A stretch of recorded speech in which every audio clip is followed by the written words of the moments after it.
Hi, good morning! So, ang dami ko na namang lilinisin for today. Bibisitahin natin tong aking Gigantium Blizzard. Ito po siya, di ba? Ang laki na niya. Kakaloka. Ang ganda pa niya.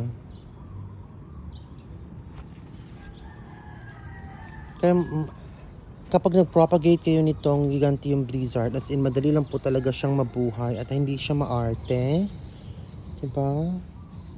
Yan na po siya.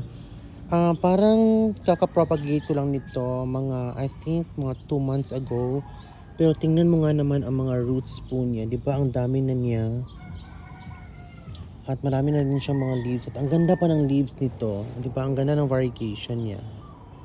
Ang saya. Love it. At ito pala ang aking yung iniligay ko ditong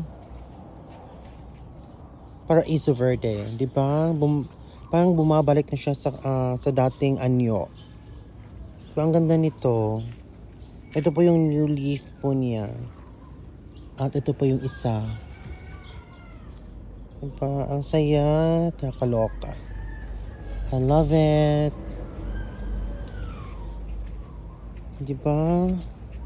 OMG.